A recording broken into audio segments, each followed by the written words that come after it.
And our next questions for today are all about coffee and anxiety. So the first question is, can coffee make me anxious? And the answer is, it doesn't cause the anxiety, but it can certainly make anxiety worse. Our next question is, why does it do that?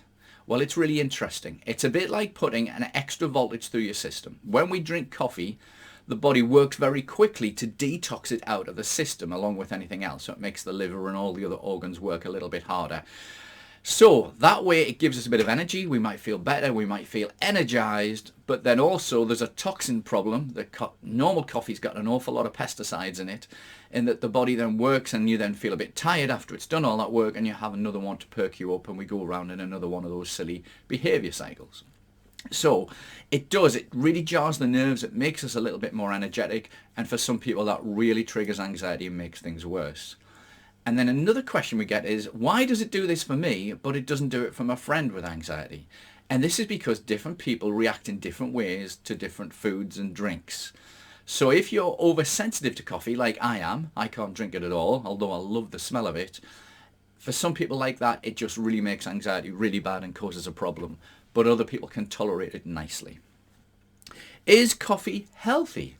Now this is interesting, because if we look at Dr. Google, for every study that comes out and says one thing, we'll find another study that comes out and says exactly the opposite. Now, years ago, I was told by the person who taught me all about nutrition to leave coffee alone. They said it was very toxic, it's very acidic, especially if it's not organic, it's loaded with pesticides, and for an awful lot of people, they come off coffee and they feel an awful lot better. However, recent studies say there are some benefits to it. One of them we know is that if you're having a cup or two, not loads, every day, then it can be good for the liver. I believe it pushes the liver to detoxify, and it kind of strengthens that muscle. So it can be beneficial that way. Some people are absolutely fine on coffee, other people aren't. So again, it's down to the individual, and see how that goes.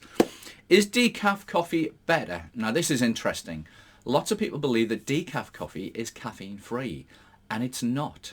So what happens with decaf is they'll wash a lot of the caffeine out, and then usually end up putting some back in to give it the right taste. So decaf coffee can be reduced by 30% up to about 70%. And this is really interesting. If it's better, the only way to find out is for you to try it and see. Move on to decaf, see how you feel, and then go back onto regular and see the difference. Why is green tea calming? Now, again, green tea has caffeine.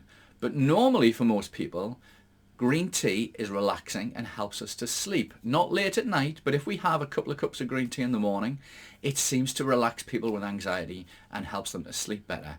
They don't really know why, it just sort of does. But green tea is usually all right. But lots of people, when they pack in coffee, think they've got to pack in caffeine, and it's the different types of it.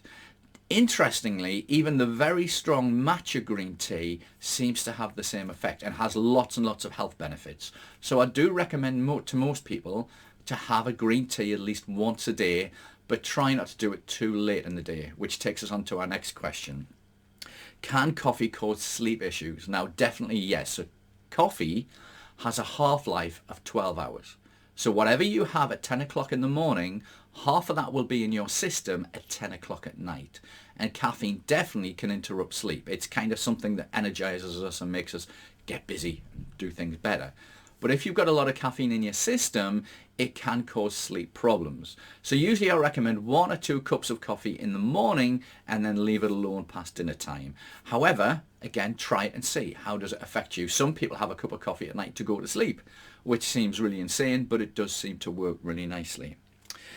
How do we come off coffee? So for some people, especially with an awful lot of the clients that we see, we tell them to come off it for 2 weeks, just cold turkey, come off it, notice how you feel, and usually we'll have a couple of bad days, the anxiety might get a little bit worse, and then it calms right down, and then they feel better.